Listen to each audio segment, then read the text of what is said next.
Հայ հին բարձրարվեստ վայելչագրության հանդեպ սիրուց են ծնվել Արմենուհի Սաղդասարյանի բատիկ ստեղծագործությունները։ Դեկորատիվ ու սիմվոլիկ զարդանկարներում տարի գրության միջոցների, պատմության եւ արվեստի ոճական զարգացման նրբերանգներ են։ Պարզ տարածության վրա ընթերցվող մետաքսագրերում ազգի մշակութային դիմագծի տարրեր կան։ Ամեն անգամ այսպես նոր միտք է գալիս, որը փորձում եմ հաջողցնել, նախտուղթի վրա ես այսպես երկար ժամանակ մտածում եմ, որ դարադեսակը թռչնակիր կամ ծաղկակիր, կամ որ ծաղկակիրը, զարդակիրը, զարդարվեստը, ինչը որի հետ, որ հավերժությունը, չգիտեմ, իմ մոտ ոնց որ ստացվում է, այդ ստեղծական, այդ մասն է, հետո այդ ամբողջը այդ տեխնիկայի, այսինքն այդ ռեզերվի միջոցով պետք է գտորի վրա անցկացնել եւ այսպեսի ներկելու պահին ինքը այսպես ոնց որ նոր կյանք,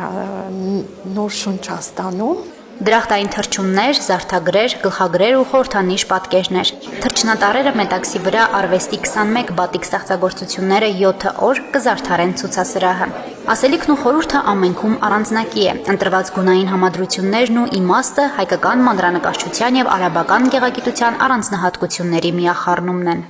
Ծնվեց այս միտքը, որ մեր հայկական հնադարյան դարերը լինեն մեր արվեստի մեր տան-պատերի վրա, որ մենք ամեն օր այսպես, չգիտեմ, նայենք, հպարտանանք, արժևորենք, այդ գիտելիքը, այդ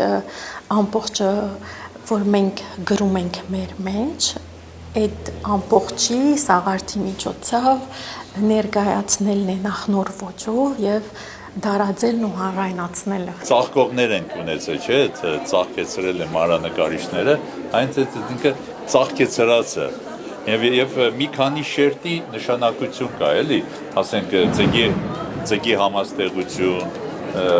արյուծը, վանը, նաեւ ուրիշ սիմվոլներ, պտղաբերության, տեզերական, այսինքն շատ փիլիսոփայական խորը արած եւ